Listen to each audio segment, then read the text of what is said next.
Every climber's worst nightmare, falling out of control. Something goes wrong, it goes wrong big. 100 feet down to almost certain death.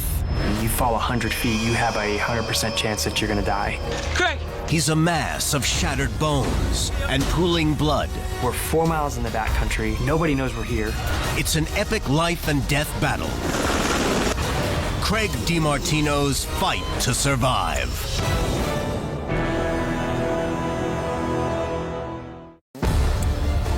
Rock climbing is a sport that puts fear to good use. Fear brings focus. For avid climbers, clearing their minds of distractions is a life-saving imperative. The risks and the rewards are tremendous. Scaling 1,000 feet brings an unparalleled sense of freedom and personal accomplishment, and the views aren't half bad either. I went to a bachelor party of a really good friend of mine, and he said, look, instead of going to a strip bar, we're gonna go to this rock climbing place outside and just give it a go. Growing up in eastern Pennsylvania, the outdoors was a big part of Craig DiMartino's boyhood. But Craig had never tried rock climbing. Kind of thought I was afraid of heights, and I wasn't sure about that, and so when I tied in that very first time, I had this nervousness, but this anticipation of this is something cool, I want to see what this is about. And it immediately it resonated with my soul from that very first day.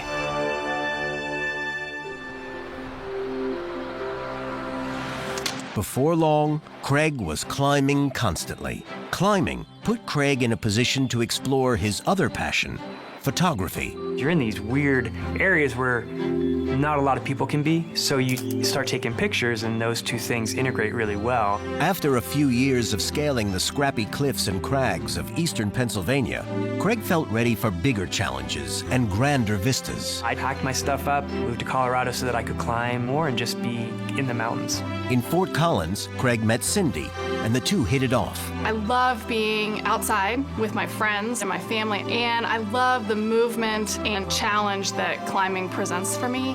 We actually just started climbing together. He was a really safe and reliable partner.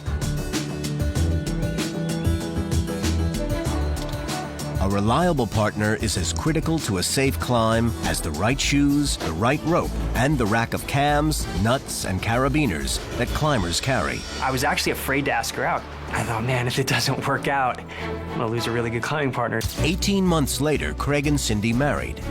In a couple years, they had 2 children.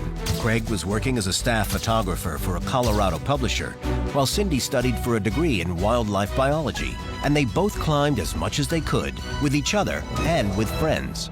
On July 21st, 2002, Craig and his good friend Steve met up for a day of climbing in the Rocky Mountain National Park. I'm gonna go up to Drake Monastery, do some sport climbing. We can go up to Estes. There's this fun route I know called White Man. Okay. They set their sights on a particular 1,000-foot-high granite egg called Sundance Buttress.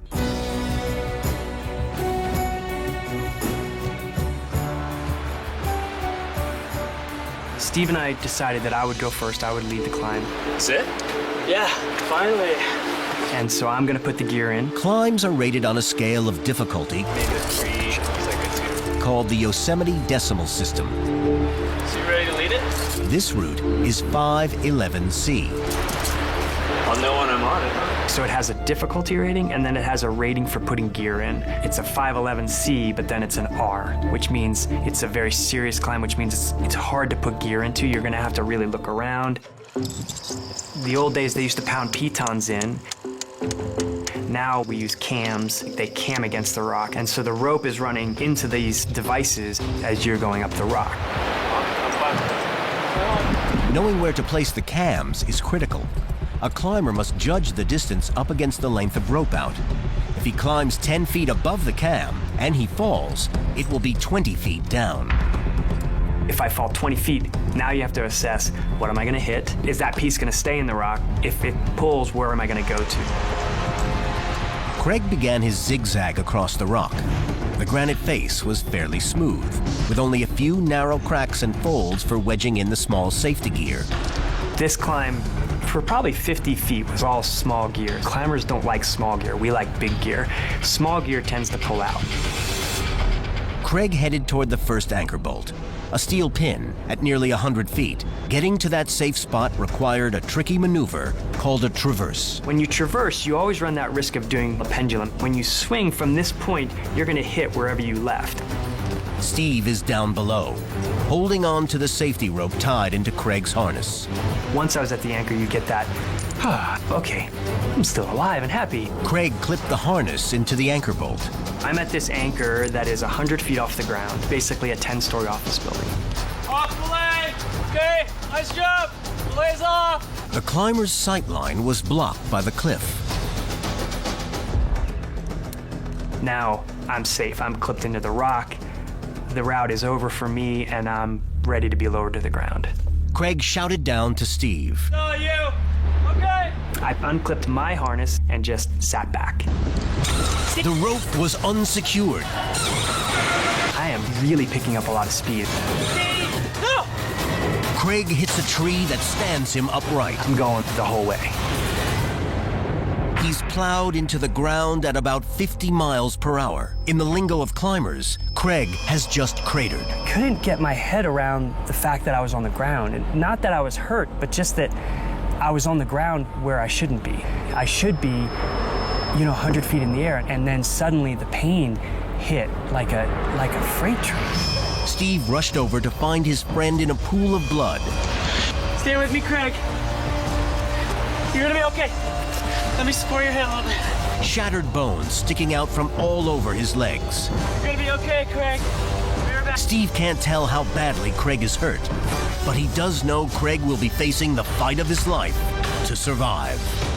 Climber Craig DiMartino was 100 feet up the granite face of a Colorado cliff. Then, in the blink of an eye, he crashed to the ground. He can't move his head or sit up or see the pool of blood growing around him. I wasn't thinking about death at that moment. I was thinking about this amazing fear I had of not having any control over the situation as it was happening. Craig! Craig's climbing buddy Steve had scrambled over the loose boulders to find Craig conscious, You're gonna be okay, buddy. but in a mangled heap. Steve is looking at this pile. What the heck just happened? Hang in there, buddy. How do you even begin to deal with this? He doesn't know that my back's broken or my neck is broken, Hey, stay with me. You're gonna be okay. but he knows you can't fall 100 feet and not damage your insides. No! Neither are clear about why Craig fell. No, you! Perhaps a miscommunication or mistaken assumption. In any case, Steve knew the priority We're gonna slow the bleeding on this. was now to stop the bleeding. You with me, Craig? Stay with me, buddy. He put a tourniquet on my right leg to kind of slow the bleeding. We're 4 miles in the backcountry. Nobody knows we're here. What do we do? I'm gonna run to Estes and get help, okay? I'll be right back. My cell phone. Steve dug into his climbing bag for his cell phone. We're next to a 1,000-foot granite cliff in the backcountry. He not only gets a cell signal, dials 911. My buddy fell to the ground from White Man. We're climbing Sundance Buttress. Gets pushed right through to Rocky Mountain Rescue. Yeah, Steve. Okay, we'll look for you on the trail. And a guy who is on call there, Eric Hey, Gabriel, They're coming, Craig. is not only the head of Rocky Mountain Rescue, he's a climber. As Eric made his way to Craig and Steve, he alerted other rescue team members to join him. Hey, it's Eric Gabriel. We have a fallen climber at the bottom of the Sundance Buttress. I'm on the way up flagging the route. I had Eric at my side probably within 40 minutes of hitting the ground, which is unheard of in the backcountry. Paramedic. Get out here, okay? What happened? Check you out here and see if you're hurt anywhere else, okay? You let me know. There is a quote in climbing that if you fall 10 feet, you have a 10% chance of dying. If you fall 20 feet, you have a 20% chance of dying. I just came 100 feet, so you can do the math. Steve and Eric knew that Craig's situation was worse than Craig thought. Married? Hey, want us to call your wife? Eric asked me if I wanted him to call my wife Cindy. I thought that was a bad idea. I just thought, okay, I don't want her to worry. But then shortly after that, Sure you don't want us to call your wife? I must be hurt bad. Okay. Maybe I should call Cindy.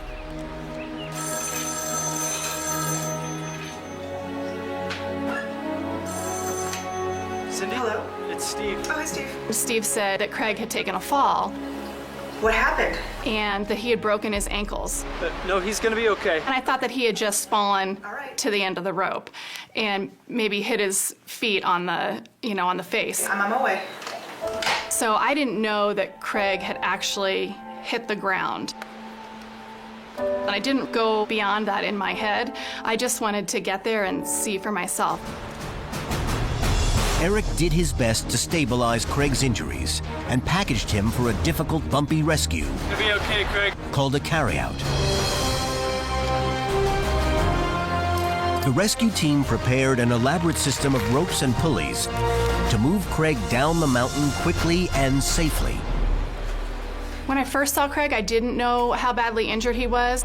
Eric pretty much said to me, you can talk to Craig, but make it quick. I went up to Craig and I said, I love you and I'm right here, but I'm gonna step out of the way because I want these guys to get you out of here. She's looking at me and realizing my husband can die. And I'm looking at her, and that suddenly became very clear that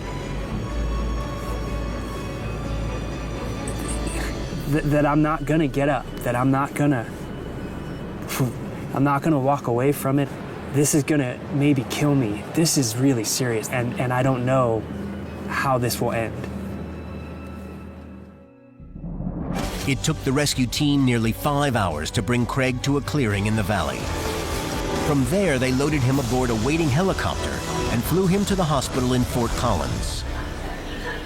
Hi, I'm Cindy DiMartino. I'm looking for my husband, Craig. Craig was in surgery and they brought in a grief counselor. And I thought to myself, why is there a grief counselor here? I don't need a grief counselor. I still wasn't really aware of how seriously injured Craig was. Later in the evening, when we were waiting for Craig to come out of surgery, his neurosurgeon came out. He said, we really just need to see how Craig makes it through the hour. The hour? He wasn't expecting Craig to make it. To hear Craig might die is a really difficult thing to hear as a spouse. Craig's neck was broken clean through. Broken ribs punctured his lung. His back was broken, and pieces of his shattered vertebra lodged in his spinal canal.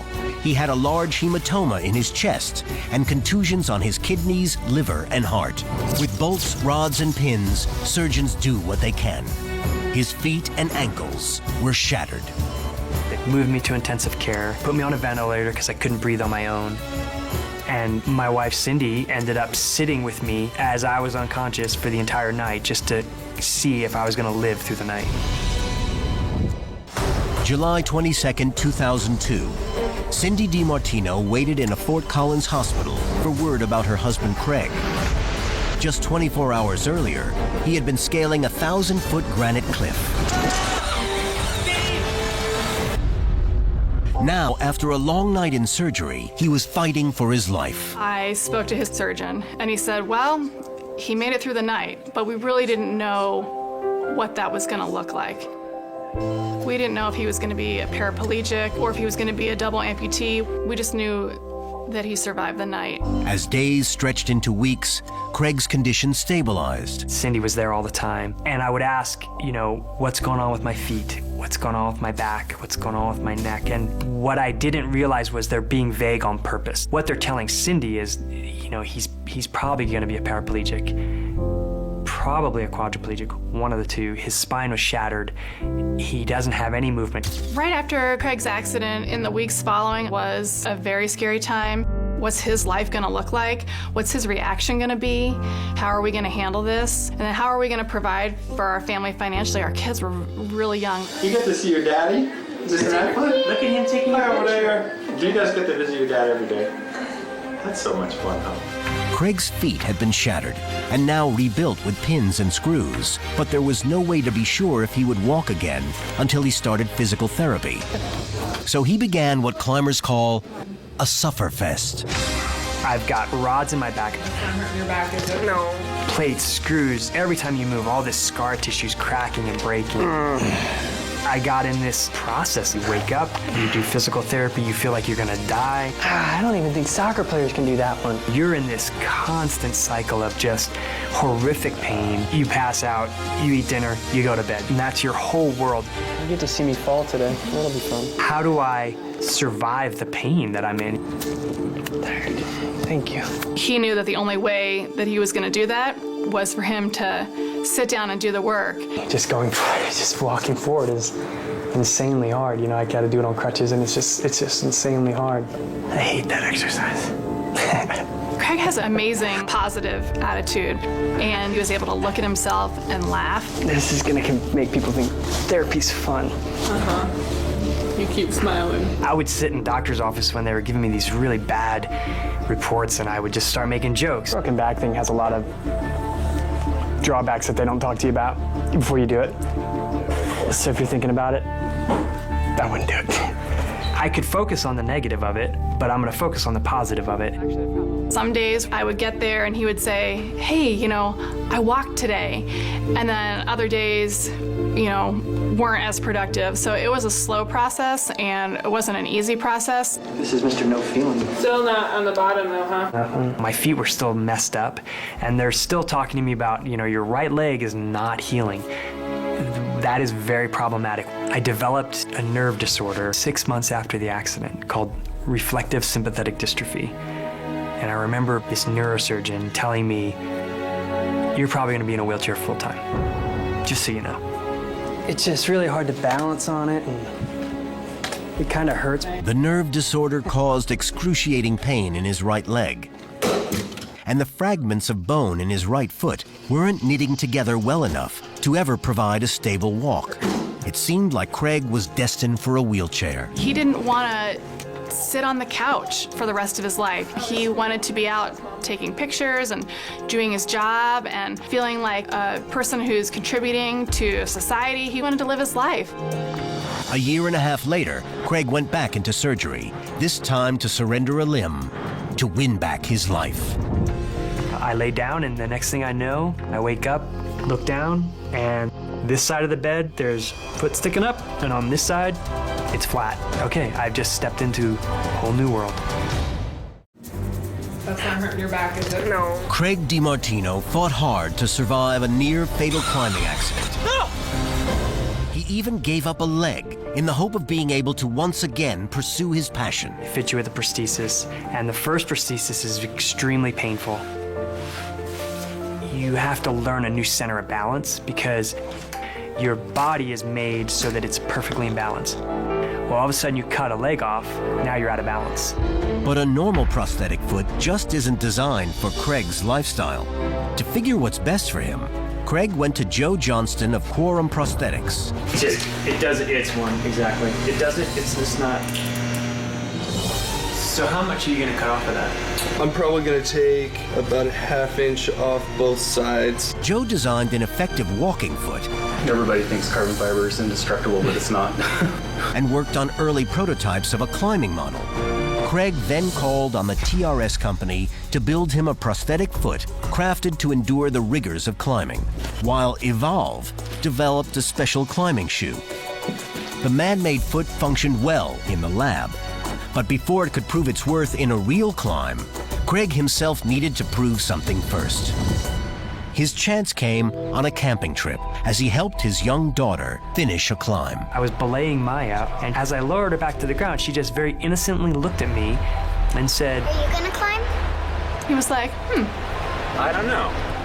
you know, kind of put the seed in his mind, and he thought, yeah, I'm gonna climb this too. I was terrified. Every move was just pure, I'm gonna die. The rope's gonna explode, this cliff's gonna tip over. I mean, all these things are running through your head, and I get to the anchor, which was like what I had fallen from. The last thing I had seen at a climbing area was something very similar to that. And I'm looking at this anchor going, oh man, this is not where I wanna be. I just sat there, and I wouldn't let go. You know, 10 minutes later, probably, I'm thinking to myself, well, it was nice to tie in again. It was nice to be moving again. And that process just repeated itself over the next year. Craig continued to rebuild his confidence and hone his skills with the prosthetic foot.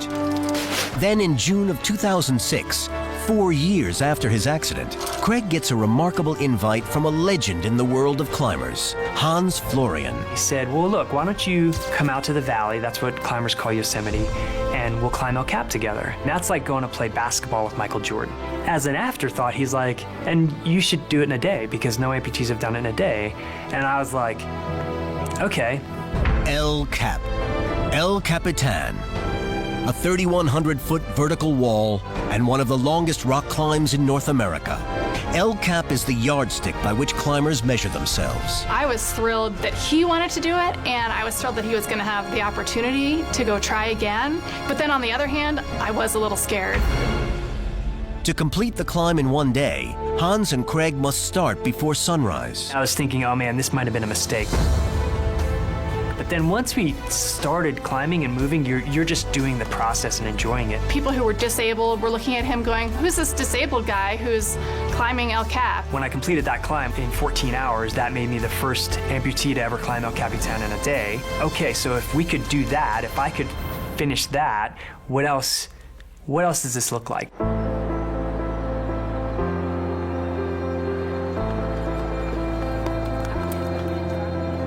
What's the end closest to you? I always felt like God had a plan in my life. All of a sudden, it was just very obvious that this plan was unfolding, and I just had to kind of step through the doors that were open for me. For me, my attitude towards the accident has always been, it is a big, defining piece of me, but it is not who I am, and I don't ever want it to be. I don't ever want people to say, oh, yeah, you were in that really horrific accident, that's a bummer. I want them to look at it and go, oh, you were in that horrific accident and you moved on, you moved forward.